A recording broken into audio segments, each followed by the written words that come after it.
Solana versus Hedera. Let's go. 3 things: speed, fees, and energy. We're going to talk about just those 3 things today. I think they're very important. There's other things you can use to compare them. First, I'm going to show you the differences between them because technically Hedera is not a blockchain. This is Crypto for the Rest of Us, 6 days a week, tip, tool, coin analysis. Disclaimer, I'm a big dumb animal. Don't do what I do. Informational purposes only. Let's get into it. And if you would, at the end, if you enjoy this video and the others, please do think about subscribing. Okay, first, take a look at this.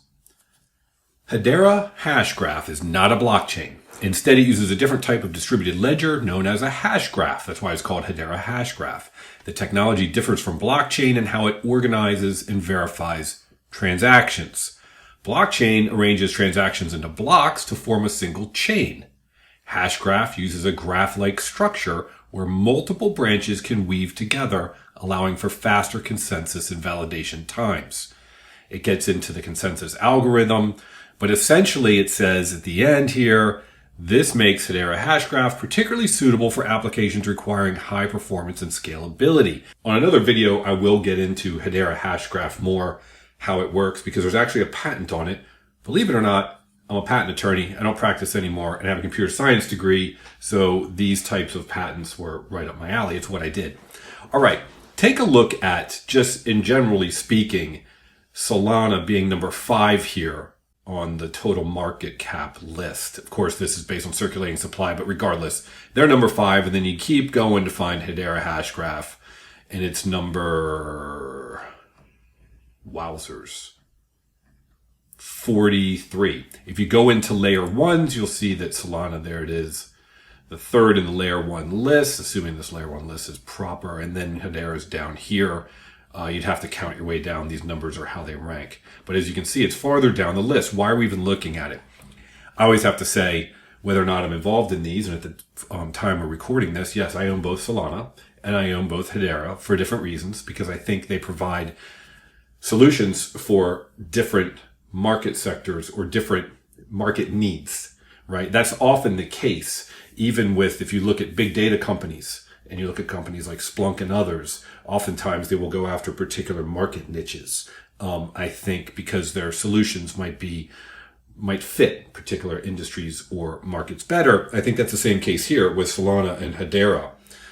But let's jump into those 3 things. First, I want to talk about speed. Solana here, and this is on blockchain.com. It's just one of those, it says a brief history. I'm not sure where it came from, but pretty much anywhere you look, they're going to show you the same.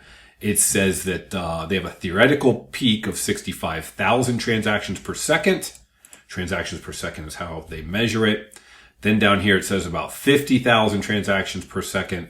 All right. And then if we move on to Hedera, they say 10,000 transactions per second. Then there's an asterisk. I've gone over this before.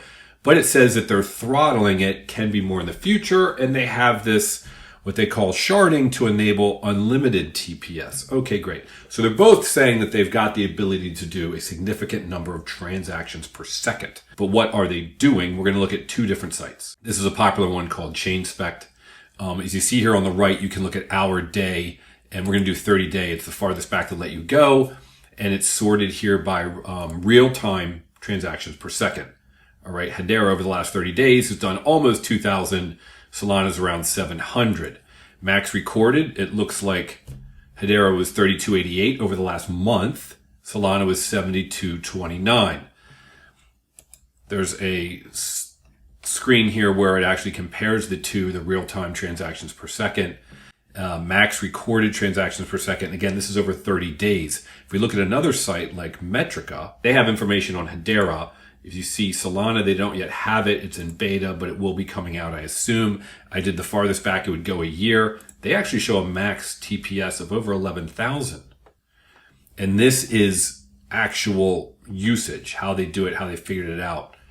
I'm not sure what their algorithm is, but as you can see, at least from this one, last 30 days, Hedera is a little faster than Solana. It could be for a bunch of reasons.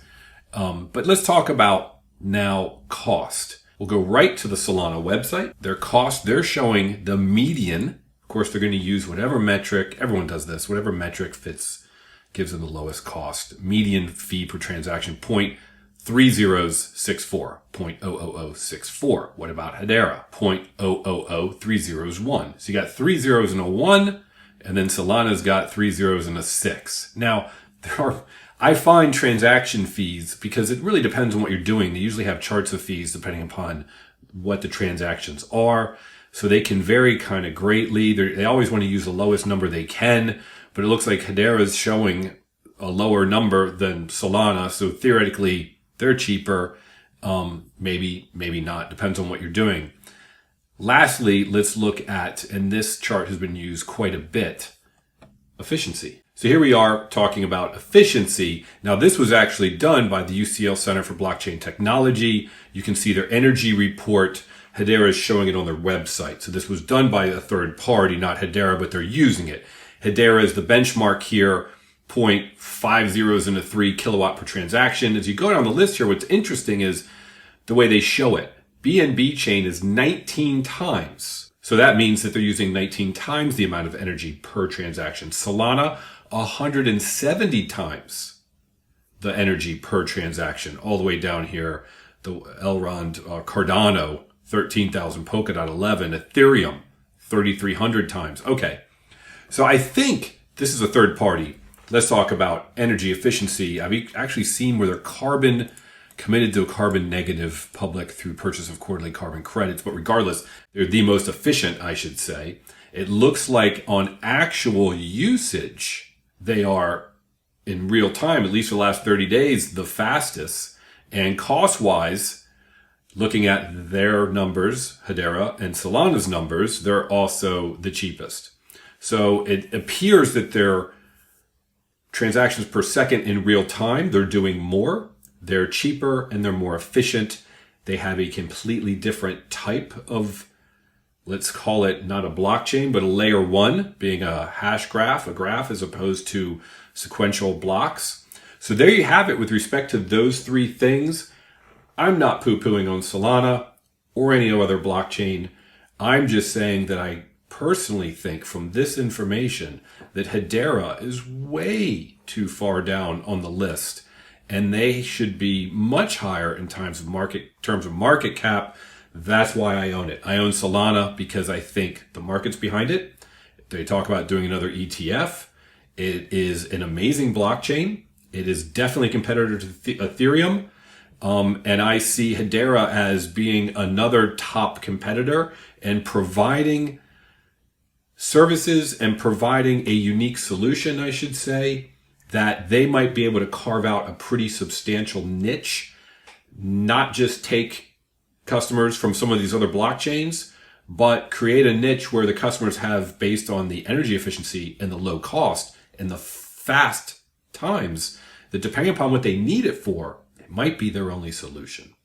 So in terms of those three things, I believe Hedera Hashgraph comes out on top. Thanks for watching. Let's make generational wealth together with crypto. Take a look below for my Discord. Have a great day.